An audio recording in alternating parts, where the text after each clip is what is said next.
సాయి రాజేష్ గారు special thanks sir. ఈ సినిమానే కాదు, నా నిర్బంధం చూసి ఫస్ట్ నాకు డబ్బులు పంపించి పబ్లిక్గా పోస్ట్ పెట్టి, అంటే ఒక ఎడ్యుకేటెడ్ పీపుల్లో, ఒక అబోవ్ మధ్య తరగతి పీపుల్లో ఉన్న డౌట్ ఉంటే కూడా అది కూడా ఈయన ఇమేజ్ని పణంగా పెట్టి నా గురించి పెట్టి ఆయన ప్రమోట్ చేశారు. Is the first person among all the celebrities. ఆయన అంటే స్పెషల్ రెస్పెక్ట్. సో ఆయన ఈరోజు వచ్చారు మమ్మల్ని ఇంటర్వ్యూ చేయడానికి, అదే ఆయన తెలుసుకోవడానికి, లేకపోతే ప్రమోట్ చేయడానికి. In otherwise thank you so much sir. Thank you అండి. అంటే యాక్చువల్లీ నేను ఇంటర్వ్యూ చేయడం కంటే కూడా చాలా క్యూరియాసిటీ ఉందన్నమాట, ఎస్పెషల్లీ తనతో మాట్లాడడానికి. నేను తెలుసుకోవాలనుకుంటున్నా, నేర్చుకోవాలనుకుంటున్నా చాలా విషయాలు. సో నిర్బంధం పక్కన పెడితే అంటే ఐ థింక్ ట్రావెల్ కష్టాలు ఇద్దరివి ఒకటే అనుకుంటున్నాను నేనంటే. నేను హృదయకాలం తీయటానికి ముందు ఏవైతే కష్టాలు పడ్డానో, నాకంటే కొన్ని 10 రెట్లు 100 రెట్లు తను ఎక్కువ పడి ఉంటాడు అనే ఒక తెలియదు నాకు కూడా. ఇప్పుడు నేను తెలుసుకోవాలి, మీ గురించి తెలుసుకోవాలి, మీ మేకింగ్ గురించి తెలుసుకోవాలి. ఇప్పుడు అసలు మీ ఎలాంటి పరిస్థితిలో ఉన్నారు, మానసిక స్థితి ఏంటి? ఎందుకంటే డైరెక్షన్ చేయడం ఒకటే కాదు, ఇన్ని క్రాఫ్ట్లు హ్యాండిల్ చేస్తున్నారు. అసలు ఎలా నిజం చెప్తున్నాను అంటే, నేను అసిస్టెంట్ డైరెక్టర్గా ప్రయత్నాలు మొదలుపెట్టినప్పుడు నేను 2005లో వచ్చాను. 2010-11 వరకు కూడా నాకు ఒక ఆఫీస్ మెట్లు ఎక్కడానికి కూడా నాకు ఏ అవకాశం రాలేదు. అసిస్టెంట్ డైరెక్టర్ అవ్వడానికి కూడా నాకు రాలేదు. కానీ ఇంత సౌండ్ సరోజ్ ఎలా చేయగలుగుతున్నాడు? నాకు ఫస్ట్ కొద్దిగా అంటే కొత్త వాళ్ళకి, ఇప్పుడు అసలు మీ గురించి తెలియని వాళ్ళకి ఒక్కసారి మీరు మళ్ళీ చాలా ఇంటర్వ్యూలో చెప్పున్నా కూడా ఒక్కసారి చెప్పండి. అసలు అంటే ఎక్కడ మీ ప్రస్థానం మొదలైంది, ఎక్కడ మీ పేరు వినిపించడం మొదలైంది, దానికి ముందు పడిన ఒక చిన్న కష్టం ఏంటి? అంటే నేను 2004లో జూనియర్ ఆర్టిస్ట్గా వచ్చాను సార్. హీరో అవుదాం అనే ఒక డ్రీమ్లో వచ్చాను. వచ్చినప్పుడు చేశాను 2-3 చిన్న చిన్న సినిమాలు చేశాను జూనియర్ ఆర్టిస్ట్గా, అంటే బ్యాక్గ్రౌండ్ ఆర్టిస్ట్గా. చేసినప్పుడు నా కళ ఏంటంటే, నా కళ ఎక్కడో ఉంది, ఇది నేను రీచ్ అవ్వాలంటే నా ఇప్పుడున్న పరిస్థితుల్లో అవుద్దా అని చూశాను. అంటే ఇప్పుడు నా వెనక డబ్బన్నా ఉండాలి, లేదా నా దగ్గర ఒకవేళ టాలెంట్ ఉన్నా కూడా అది గుర్తించే దర్శకులు ఉండాలి, వాళ్ళతో ఒక ర్యాపో మెయింటైన్ చేయాలి, ఒక జర్నీ చేయాలి. నేను ఇంట్రోవర్ట్ బేసికలీ.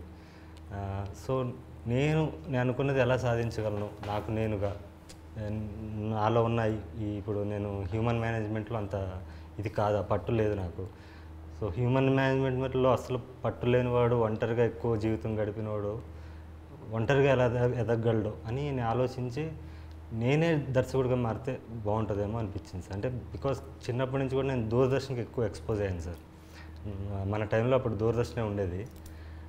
సో దూరదర్శన్ చాలా ఎడ్యుకేట్ అయ్యాను నేను. దాంట్లో టెలిస్కూల్ అని ఒకటి వచ్చేది, ఈ వ్యవసాయదారుల కార్యక్రమం వచ్చేది, మంచి అవార్డ్ ఫిల్మ్స్ వచ్చేవి. దాంట్లో శ్యామ్ బెనగల్, సత్యజిత్ రే వీళ్ళ సినిమాలు వచ్చేవి. ఆదివారం మధ్యాహ్నం అనుకుంటా. మధ్యాహ్నం. సో చిత్రలహరి శుక్రవారం నైట్ వచ్చేది. సో ఇలా నేను అంటే ఇప్పుడున్న దాంట్లో ఏంటంటే మనకు చాయిస్ ఉంది. కార్టూన్ నెట్వర్క్ చూసేవాడు కార్టూన్ నెట్వర్కే చూస్తున్నాడు, మనం జంగిల్ బుక్ కోసం ఎదురు చూసేవాళ్ళం. సో అలా చాలా విషయాలు నేను అక్కడి నుంచి ఎడ్యుకేట్ అయ్యాను. అంటే ఒక బ్యాలెన్స్, క్రియేటివ్ బ్యాలెన్స్ వచ్చింది.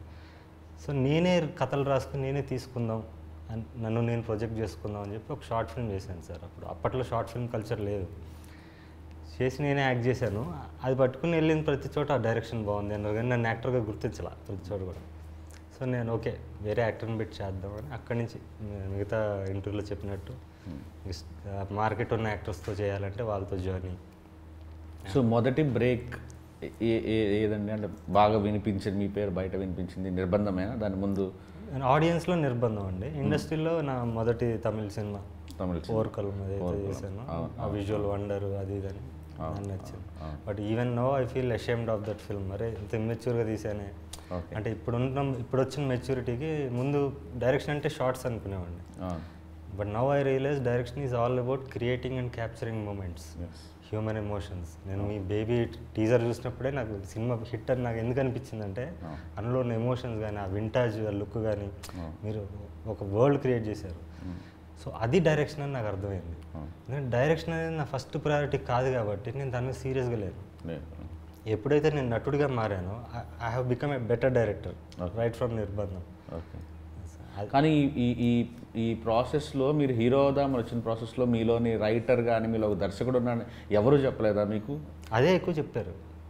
మిగతా ఇది తెలియదు కదా సార్, నేను నా యాక్టింగ్ క్వశ్చన్ వాళ్ళకి తెలియదు కదండి. Okay okay. సో అవి people recognise me and even no పెద్ద టెక్నీషియన్స్ కూడా, ఇప్పుడు రామ్ లక్ష్మణ్ ఫైట్ మాస్టర్లు కూడా ఓకే నీ సినిమా ఫైట్ చూసే మేము వెళ్ళి మహేష్ బాబు సినిమా చేసినా అల్లు అర్జున్ సినిమా చేసినా నీ సినిమా ఫైట్ చూసి ఇన్స్పైర్ అయ్యి వెళ్తాం అని చెప్పారు. అంత పెద్ద ఫైట్ మాస్టర్లు నేను పుట్టక ముందు చేస్తున్నారు వాళ్ళు. సో అది నాకు ఐ ఫీల్ ప్రివిలేజ్. అలాంటి చాలామంది టెక్నీషియన్స్, డిఓపీలు కానీ ఆర్ట్ డైరెక్టర్లు కానీ అది ఇండస్ట్రీ వరకే పేరు. బట్ జనాల్లోకి ఇవన్నీ హంగులు కాదని వాళ్ళు చూసేది ఎమోషన్, వాళ్ళు కనెక్ట్ చేసుకోవడం. అది రియలైజ్ అయినప్పుడు నా రెడ్ జర్నీ స్టార్ట్ అయిందండి. యా, బట్ నాలో ఒక కోరిక ఏంటంటే భాగ్యరాజు గారు కానీ, కాశీనాథ్ గారు కానీ, ఉపేంద్ర గారు కానీ, ఇలా నాకు చాలా ఇష్టం, విశ్వనాథ్ గారు కానీ, వాళ్ళ యాక్టింగ్లో పడే ఒక గ్రేట్ డైరెక్టర్స్ని మిస్ అయ్యాం. దయచేసి మీరు డైరెక్షన్ మాత్రం వదలకండి. హీరోగా సెటిల్ అయినా ఫ్యూచర్లో. నేను డైరెక్టర్గా ఫెయిల్యూర్ అయ్యాను సార్. నేను ఇప్పుడు ఫస్ట్ 3 సినిమాలు కూడా నేను డైరెక్టర్గా 2 సినిమాలు తమిళ్లో చేశాను, 1 తెలుగులో చేశాను. 3 ఎవరు తెలియకుండా పోయింది. అవును, మణిరత్న గారికి 6వ సినిమా హిట్ అండి, మీకు తెలుసో లేదా, మౌనరాగం. అవును, కన్నడలో చేశారు.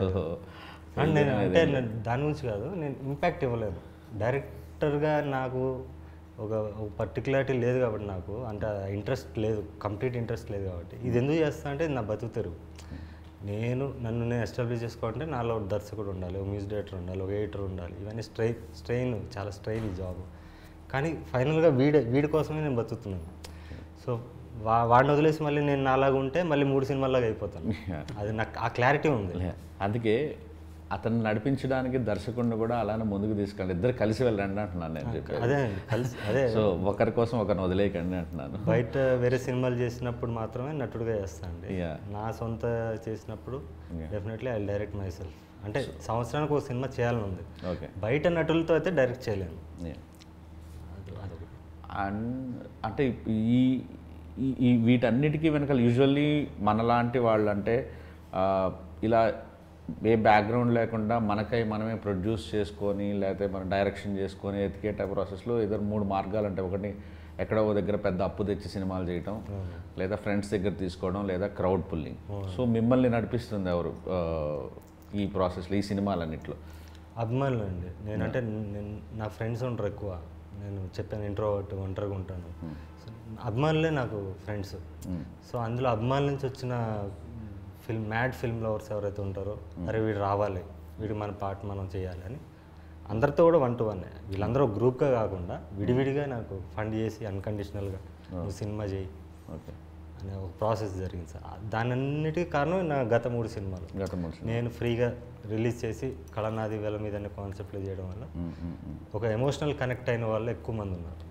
వాళ్ళందరూ సపోర్ట్. నిర్బంధం ఆ టైంలో ఎంత అండి మీ బడ్జెట్స్? యాక్చువల్లీ నిర్బంధం తక్కువే సార్. నిర్బంధం 8 daysలో తీసానండి. అది కూడా మేకింగ్ వీడియోస్ ఉంటాయి, చిన్న కెమెరాలు. నేను మొత్తం అన్నీ చూసుకోవాలి, నిన్న మొత్తం యూట్యూబ్లో మొత్తం షాక్ అయిన 8 daysలో తీసినట్టుగా. అది 8 days. నిర్బంధం 2 వచ్చి 22 daysలో తీసాను. అది మొత్తం పొలిటికల్ ఫిల్మ్. మాంగళ్యం కూడా ఇంచుమించు అన్ని డేస్లో 23-24 days. ఓకే. పరాక్రమం ఎన్ని రోజులు తీసారు? ఇది కూడా అంతే. కాల్ షీట్స్ ఎక్కువ అండి దీనికి. 57 call sheets. Okay. You follow అంటే యూనియన్ రూల్స్ అవన్నీ ఫాలో అవుతారండి, లేకపోతే గరిల్లా స్టైల్? లేదు, ఇప్పుడు ఫాలో అవ్వాలి కదండి. ఇప్పుడు సినిమా మెయిన్ స్ట్రీమ్ చేస్తాం కదా. కెమెరామెన్ కూడా ఆయన పెద్ద కెమెరామెన్ అండి, 100% లవ్ చేసిన ఆయన. సో ఆర్ఎల్ఎక్సా కెమెరా అన్ని కొంచెం పెద్ద సెటప్. అండ్ నేను పరాక్రమం ట్రైలర్ నమ్మండి నమ్మకపోండి ఒక 10-15 సార్లు చూసుంటాను. Thank you so much. నిన్నటి నుంచి ఏదో మ్యాజిక్ ఉంది, మీలో మ్యాజిక్ ఉంది, మీ మాటల్లో మ్యాజిక్ ఉంది, మీ డైరెక్షన్లో మ్యాజిక్ ఉంది. You belong to somewhere. అంటే నాకు తెలిసి ఇంకొక 1-2 సంవత్సరాల్లో మీ పేరు గట్టిగా వినిపించబోతుందని నాకు తెలుసు. అంటే ఏముందో నాకు తెలియదు పరాక్రమంలో. నేను ఎందుకు అన్నిసార్లు చూస్తున్నాను కూడా నాకు తెలియదు. మళ్ళీ చూడాలనిపిస్తుంది, మళ్ళీ చూడాలనిపిస్తుంది. అందులో అంటే నేను ప్రాపర్గా ఎక్స్ప్లెయిన్ చేయలేను. Well designed. మొదటి నుంచి నేను అంటే నిర్బంధం కానీ లేకపోతే మాంగళ్యం కానీ ఆ మాటల్లో రాసే మాటల్లో మ్యాజిక్ ఉంటుంది కాదంట. బట్ ఇది ఇంకా నేను ఎస్కేఎన్కి ఇమీడియట్గా పెట్టాను. లైక్ చూసావా నువ్వు పరాక్రమం అంటే ఇరకదీశాడు రాజా, అసలు యాక్టింగ్ అయితే చంపేస్తున్నాడు, అసలు చాలా బాగుంది సినిమా అంటే ఎందుకు ముందుకెళ్ళట్లేదు ఇండస్ట్రీలో, ఎందుకు దాన్ని సరిగ్గా వాడుకోవట్లేదు అంటే నాకు తెలియదు. అందుకే నేను ఇమీడియట్గా కాల్ కొట్టాను, sir can we do a film అని మీతో. అంత బ్రిలియంట్గా నచ్చింది నాకు. నేను ఎప్పుడెప్పుడా అని వెయిట్ చేస్తున్నాను. యాక్చువల్లీ హోప్ నేను ఇక్కడ హైదరాబాద్లో ఉన్నట్టే ఇమీడియట్గా వెళ్ళిపోయి సినిమా చూస్తాను. సినిమా చూసి నేనే ఇది చేస్తాను. Very big fan of you. Thank you so much sir. Undoubtedly అసలు మీరు ఆ 2 షేడ్స్ 3-4 షేడ్స్ ఉన్నాయి ఇది ట్రైలర్లోనే. నాకు అసలు ఈచ్ అండ్ ఎవ్రీ కొన్ని షార్ట్స్ గురించి అసలు ఇదేంటి అని డిస్కస్ చేయాలన్నంత కుతూహలంగా ఉంది. You're a great film maker and great actor also. Thank you sir. So looking forward actually. Thank you so much. So మీరండి అంటే ఇప్పుడు మీరు చూస్తుంటారు కదా, నీకు హార్డ్ హిట్టింగ్ ఫిలిమ్స్ తను తీసేవన్నీ ఎక్కడ భయం అనిపించలేదా మీకు? అంటే ఇప్పుడు నేను అంటే హార్డ్ హిట్టింగ్ ఫిలిమ్స్ అంటే మేము బేబీ తీసాను, ఇప్పుడు మీరు చూసుంటారు బేబీ, మా వైష్ణవికి వచ్చిన తర్వాత ఇది కానీ. సో తన ఫిలిమ్స్ కూడా చాలా మొహం మీద చంప పగలగొట్టినట్టుగా ఉంటాయి కదా. సో మీకేమనిపించింది ఆఫర్ వచ్చిన దగ్గర నుంచి కానీ, తర్వాత రేపు ఏమైనా ఫేస్ చేయాల్సి వస్తే కానీ? యాక్చువల్లీ సార్ గురించి నాకు తెలీదు. ఒక ఫ్రెండ్ తీసుకెళ్ళారు సార్ దగ్గరికి, ఒక క్యారెక్టర్ ఉంది చేస్తావంటే ఓకే అని చెప్పి చూశాను సార్ని. చూసి ఆడిషన్ వీడియో పంపమన్నారు, పంపించాను. అలా సెలెక్ట్ చేశారు. సార్ ఏం మూవీస్ తీసారో తెలియదు. తెలిసిన తర్వాత ఇప్పుడు ఏమనిపిస్తుంది? చూసాగా మంగళం తర్వాత ఏమనిపించిందని అడిగారు. భయం వేసిందా? భయం వేసిందంటే భయం లేదు. Your lucky actually. సో వీళ్ళు తర్వాత తెలుస్తుంది. సార్ నాకు మీ యాక్టింగ్ అంటే చాలా ఇష్టం. మనకి కామన్ ఫ్రెండ్స్ కూడా మనం చాలాసార్లు ఫోన్ మాట్లాడుకున్నాం. ఏంటి అసలు మీ ఇద్దరి మధ్య ఎందుకు ఇంత బాండింగ్? ప్రతి సినిమాలో మీరు లేకుండా ఎందుకు ఆయన సినిమాలు తీయట్లేదు? డబ్బులు ఏమైనా పెడుతున్నారు? సార్ గొప్పతనం అనుకోండి, నా అదృష్టం అనుకోండి. డబ్బులు నేనేం పెట్టట్లేదు సార్, డబ్బులు నేనేం పెట్టట్లేదు. నేను ఊరినే వచ్చేటప్పుడు మళ్ళీ ఒకసారి రివిజన్లా ఉంటుందని ఊరినే అలా కొన్ని చూసుకొని వచ్చానమాట. నిర్బంధం అన్నీ ఏంటి సార్ ఎందుకని ఆయనతోనే చాలా ఫస్ట్ నన్ను అంటే బాండింగ్ ఉందండి మా ఇద్దరి మధ్య. అంటే ఫస్ట్ ఆయన ఆడిషన్కి వచ్చారు. నేను నిర్బంధం ముందు ఒక సినిమా అనుకున్నాను, దానికి ఆడిషన్కి వస్తే ఈయన లుక్ నచ్చింది నాకు.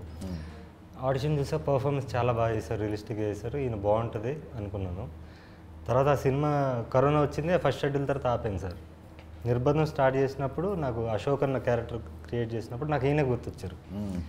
ఈయన గుర్తొచ్చాక చెప్పాను, ఇలా ఉంది సార్ ఒక క్యారెక్టర్ ఉంది, ఇలా రేపిస్ట్ క్యారెక్టర్ అది అని చెప్పారు. పైపైన చెప్పాను, నాకే తెలీదు ఐడియా నేను ఏం చేయబోతున్నాను. ఓకే సార్ చేద్దామన్నారు. వచ్చాము. ఆ ఫస్ట్ సీన్ అమ్మాయిని రేప్ చేసే సీన్ ఉంటుంది కదా సార్ అక్కడ, అది ఫస్ట్ డే. ఆయన ఒక అబ్జెక్షన్ పెట్టలేదు. ఆయన యాక్చువల్లీ ఒక road contractor, above middle class family, 2 daughters ఉన్నారు, ఎడ్యుకేటెడ్ ఫ్యామిలీ. వాళ్ళ అన్నయ్య వాళ్ళ తమ్ముడు కూడా డైరెక్టర్, కెమెరామెన్ కమ్ డైరెక్టర్ ఆయన. సో ఆయన ఎక్కడ అబ్జెక్షన్ పెట్టకుండా ఎక్కడ ఒక్క క్వశ్చన్ చేయలేదు, బ్లైండ్గా ఫాలో అయిపోయాడు ఆయన. అంటే ఆయన చూస్తేనే ఏదో అప్పటికి నేనేమి కాదు, అట్లీస్ట్ ఈ రోజు అంటే చిన్న ప్రొఫైల్ ఉంది, అప్పుడు ఏమి కానివ్వండి ఆయన ఇంత ఆరాధించి నమ్మేసి ముందుకు వచ్చారు అనేది అదొక ఉంది. అఫ్కోర్స్ ఆయన నమ్మిన దానికి ఆయన ప్రతిఫలం వచ్చింది, బట్ ఆ జెన్యూనిటీ నచ్చిందండి. సో ప్రతి సినిమాలో ఈయన ఉండాలి అనేది ఒకటి అయిపోయింది మైండ్లో. ప్రతి డైరెక్టర్కి మీలాంటి వాళ్ళు ఉండాలి సార్. యాక్చువల్లీ ఉన్నారు, నా లైఫ్లో కూడా అలా ఉన్నారు. నేను దీంట్లో అయితే ఆయన క్రియేట్ చేశాను. నేను యాక్చువల్లీ గెడ్డం కంటిన్యూటీ ఉంది, ఎవరితో సినిమా అన్నారు, చిరంజీవి సినిమా ఏదో. నేను చెప్తాను సార్. అదే సార్ ఒకసారి ఫోన్ చేసి ఇట్లా సినిమాలో ఒక పోలీస్ క్యారెక్టర్ అనుకుంటున్నాను అన్నారు. అన్న తర్వాత నేను వేరే మూవీ ఒకటి పీపుల్స్ మీడియా వాళ్ళది అనుకుంటే అది వెబ్ సిరీస్ స్టార్ట్ అవుతుంది అని చెప్పి వాళ్ళు ఓ లుక్ కూడా పంపించారు సార్. అంటే గడ్డం కొంచెం ఎక్కువ ఉంటుంది, ఆ గడ్డం పెంచండి, ఒక 2-3 months పెంచండి, పెంచిన తర్వాత స్టార్ట్ చేద్దామని అన్నారు. ఆ టైంలో సార్ ఫోన్ చేస్తే సార్ ఇట్లా మరి గడ్డం ఉంది సార్, వేరే మూవీ ఇట్లా ఒకటి అంటే వెబ్ సిరీస్ ఒకటి ఆఫర్ వచ్చింది. లేదు సార్ మీరు వదులుకోకండి, నేను వేరే ఆప్షన్ చూసుకుంటానని అన్నారు. పెట్టేశారు ఫోన్. నాకు ఒకటే ఆలోచన, అరే ఇది మిస్ అవుతుంది అని ఆలోచన ఉంది నాకు లోపల. తర్వాత కరెక్ట్గా 2 రోజులకు మళ్ళీ ఫోన్ చేశారు.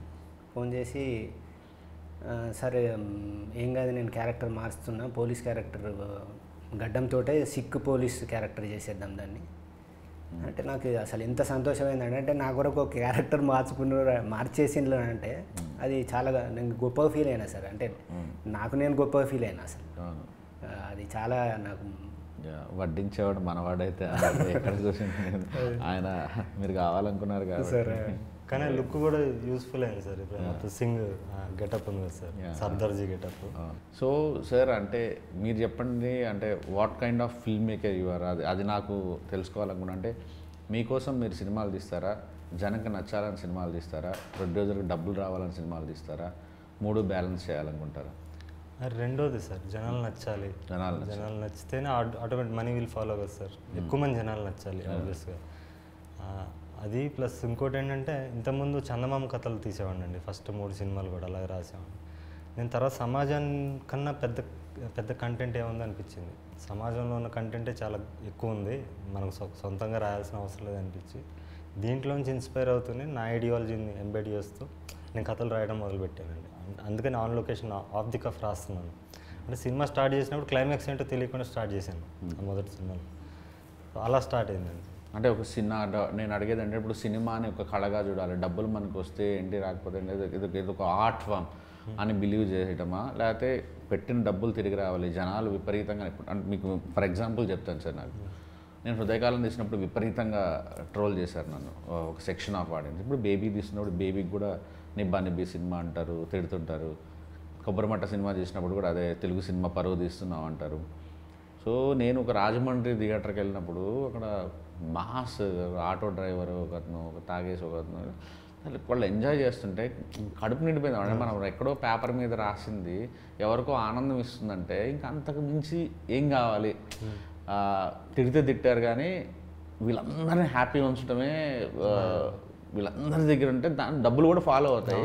సో నేను ఆ మార్గం ఎంచుకున్నా యాక్చువల్. అంటే అందరికీ నచ్చాలి సినిమా అనేది.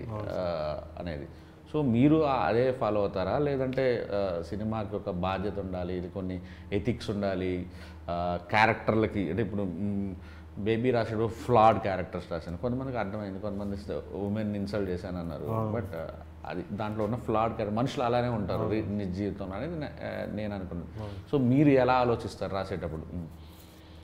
స్వేచ్ఛగా ఆలోచిస్తారా, లేదు సొసైటీలో ఇలా ఉన్నాయి కాబట్టి ఇలాంటిది నేను రాయకూడదు అనుకుంటారా, ఈ పాత్రలకి ఈ పాత్ర ధర్మాలు ఎలా ఉండాలనుకుంటారా, ఎలా అనుకుంటాను?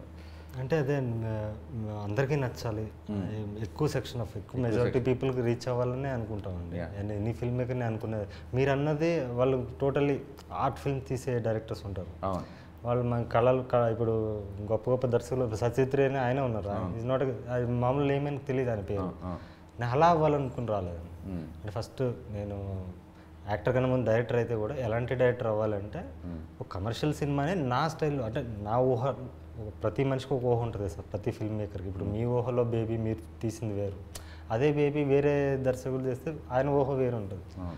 సో అలా తీస్తూనే కమర్షియల్ సినిమాని తీయాలి, అంటే అందరినీ అలరించే సినిమా తీయాలనుకున్నాను సార్.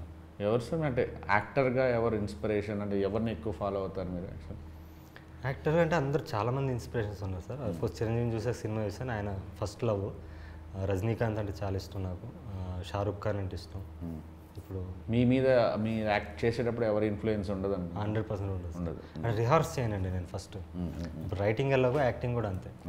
ఈ సత్యబాబు క్యారెక్టర్ కూడా నేను రిహార్స్ చేయలేదు. ఇప్పుడు అదే ఈ మన చార్లీ చాప్లిన్ క్యారెక్టర్కి లాస్ట్ షెడ్యూల్ అది మొత్తం అన్నీ చేసేసి కొంచెం మళ్ళీ కొంచెం డిఫరెంట్ లుక్కి వచ్చి, సన్ లుక్ కోసం కొంచెం ఫేస్ సన్న కావాలి, ఈగల్ లుక్ ఉండాలని చెప్పి దానికోసం దీనికి వచ్చి కొంచెం చబ్బీ లుక్ ఉండాలి, కొంచెం డిఫరెంట్. అది తప్ప అక్కడికి వెళ్ళాక అప్పుడు నాకు నా ఇన్స్టింక్ట్స్ ఏం చెప్పాయో అదే చేశానండి. నాకు చార్లీ చాప్లిన్ క్యారెక్టర్ విపరీతంగా నచ్చింది. మా ఎస్కేఎన్కేమో క్రికెట్ అంటే సినిమా చూశాడు కాబట్టి తను ఆ ఎంటైర్ ఆ లుక్లో ఉన్నదంతా తనకు విపరీతంగా నచ్చిందని చెప్తున్నాడు. నాకైతే ఈ చార్లీ చాప్లిన్ అంటే what a great actor your అనిపించింది actually. Thank you sir. So ఇప్పుడు అంటే మీరు మరి నిర్బంధం కంటే ఒక కొత్త తీసుకొచ్చారు యాక్చువల్లీ. ఏంటి, ముందు డబ్బులు 1,00,000 టికెట్లు అమ్మితే నేను మీకు ఫ్రీగా రిలీజ్ చేస్తానని. Now your coming in to the theatres, first time కదా థియేటర్స్కి రావడం. అవును సార్. ఎలా ఉంది సార్? అంటే నేను నా ఫస్ట్ సినిమా తీసినప్పుడు చాలా ఫ్రస్ట్రేషన్ ఉండేది. అంటే షోలు దొరకవు, ఎక్కడో ఊరవతలు ఇస్తాడు ఇద్దరు ముగ్గురికి, మన సినిమా వాల్యూ తెలియదు, మనం ఇంటర్నెట్లో ఎంత తోపులమైనా వాడికి అర్థం కాదు, ఎక్స్ప్లెయిన్ చేయలేం. డిస్ట్రిబ్యూటర్ వస్తారు, ఒక సినిమాలు చూస్తారు, బాగానే ఉంది కానీ అండి ఈ ఎక్కడండి ఇలాంటివి అంటారు, ప్రింట్లో పబ్లిసిటీలు మీరు పెట్టుకోండి మేము రిలీజ్ చేస్తూ ఉంటారు, ఇలాంటివన్నీ తగులుతుంటాయి కదా. Are you facing those kind of problems? అంటే అది ఎప్పుడు ఉండేది సార్. నేను ఫస్ట్ సినిమా ఎప్పుడు ఫిల్మ్లోనే తీశాను, ఫిల్మ్ కెమెరాలో తీశాను. అప్పుడు కూడా ప్రొడ్యూసర్ వేరే పర్సన్ అయినా కూడా ఆయన కూడా కొత్తే. సో నేను అన్ని ఇదే జరిగింది మాకు. సో దానిదేం తప్పలేదంటాను. ఇప్పుడు వాళ్ళకి డిస్ట్రిబ్యూటర్స్ కానీ ఎగ్జిబిటర్స్ కానీ వాళ్ళు మార్కెట్లో ఎవరు ఉన్నారని చూస్తారు, వాళ్ళు ప్రజల్లోకి వెళ్ళి సర్వే చేయలేరు కదా సార్, అంత టైం ఉండదు వాళ్ళకి, వాళ్ళు ఇప్పుడున్న బిజినెస్ దీంట్లో. సో మనం రిలీజ్ చేసుకుని నిజంగా సినిమాలో మెరిట్ ఉంటే సక్సెస్ అవుతుంది కదండి. లేదు మెరిట్ అవ్వలేదు, లేకపోతే రీచ్ అవ్వలేదు, మనం అట్లీస్ట్ మనం ఒక స్టాంప్ వేస్తాం కదా. ఇప్పుడు నిజంగా మనల్ని అంతమంది అభిమానిస్తే పక్క ఊర్లో ఉన్నా కూడా వచ్చి చూస్తాడు మన కోసం. అలాంటి సినిమా తీయాలి, అలాంటి కంటెంట్ ఇవ్వాలి, వాళ్ళని ఎక్సైట్ చేయాలి. ఒక ట్రైలర్ అనేది ముఖ చిత్రం అండి దేనికన్నా. సో ట్రైలర్ చూశాక వాడు అందులో ఉన్న మూమెంట్స్ని సినిమాలో చూడడానికి వస్తాడు అనే ఒక కాన్ఫిడెన్స్తో చేస్తున్నానండి. సో ఇప్పుడు పరాక్రమకి మీకు రిలీజ్ అంతా స్మూత్గా ఉంది? అవును సార్. అసలు ఎటువంటి డిస్ట్రిబ్యూషన్ సైడ్ కానీ ఎగ్జిబిషన్ సైడ్ కానీ ఎటువంటి లేదు, ఎస్కేఎన్ గారు ఉన్నారు వెనక, ఆ ప్రాబ్లం లేదు. హ్యాపీ. ఎస్కేఎన్ గారు ఉంటే ఇంకా పెద్ద తలకాయ అన్నాడు యాక్చువల్లీ. అండ్ ఐ థింక్ ఇలాంటి ఫిలిం అందులో నా ఫేవరెట్ డేట్ రోజు రిలీజ్ అవుతుంది, మా బాస్ బర్త్డే రోజు కదా అది. అండ్ సో నాకు ఒక్కసారి పరాక్రమం ఎందుకు చూడాలి? ప్రతి మనిషి కామన్ మ్యాన్. అంటే నేను అంటే నాలా బతికేయడం ఈజీ సార్. ఒక ఫోకస్ ఉండి ఒక ఇది ఉండి దానికోసం బతకడం ఈజీ. ఒక కామన్ మ్యాన్ అనేవాడు వాడు ఎన్నో కాంప్రమైజెస్, వాడు డ్రీమ్స్ని కంట్రోల్ చేసుకుని ఫ్యామిలీ కోసం ఇంకేదో బాండింగ్ కోసం బతుకుతుంటాడు. వాడు రోజు ఎంతోమందిని ఫేస్ చేస్తుంటాడు. వాడిని ద్వేషించేవాడు ఉండొచ్చు, వాడిని కమాండ్ చేసి ఒక బాస్ ఉండొచ్చు, వాడిని ప్రేమించి మోసం చేసిన వాళ్ళు ఉండొచ్చు, గెలిచిన ప్రేమ ఉంటుంది, ఓడిపోయిన ప్రేమ ఉంటుంది, గోతులు తగ్గడం ఉంటుంది, ఇలా రకరకాల క్యారెక్టర్స్ వాడి చుట్టుపక్కలే ఉంటారు. వీళ్ళందరినీ దాటుకుని వాడు జీవిస్తుంటాడు, లీడ్ చేస్తుంటాడు.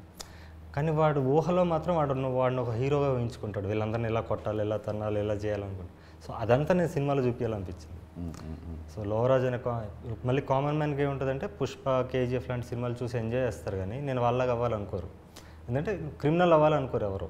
జైలు అంటే భయం, లేకపోతే రక్తపాతం ఇలాంటివి చేయకుండా మనం హీరో అవ్వాలనుకుంటారు. సో ఇందులో లోవరాజు రక్తపాతం చేయడు, క్రైమ్ చేయడు, ఏం చేయకుండా హీరో అవుతాడు. అంటే నేను ఒక 100 రూపాయలు పెట్టి టికెట్ కొనిపిస్తే నన్ను నవ్విస్తారా, ఏడిపిస్తున్నారా, రకరకాలుగా ఏ కైండ్ ఆఫ్ ఎమోషన్లోంచి నాకు హై ఇవ్వబోతున్నారు మీరు? అన్నీ ఉంటాయి సార్. అండ్ ప్రేమ ఉంటుంది, అదే మీరు అన్న వినోదం ఉంటుంది, యాక్షన్ ఉంటుంది, నటన ఉంటుంది. మెయిన్ నటన అండి. నటన కోసం ఖచ్చితంగా సినిమాని నటనే తీసుకెళ్తుందని నా ఫీలింగ్. నేను అదే అనుకున్నాను. బట్ అన్ని క్రాఫ్ట్లు అమేజింగ్ ఉన్నాయి, బ్యాక్గ్రౌండ్ స్కోర్, ఎవ్రీథింగ్, యాక్టింగ్ దగ్గర నుంచి మ్యూజిక్ కానీ కెమెరా వర్క్ కానీ ఎవ్రీథింగ్ ఈజ్ సో గుడ్. నాకైతే ఈ సినిమా ఆడాలని మనస్ఫూర్తిగా నా ఇంటర్వ్యూలు చేసుకోవడానికి నేను భయపడతాను, అలాంటి వచ్చి కూర్చొని చేస్తున్నానంటే నాకు అలా అనిపించింది.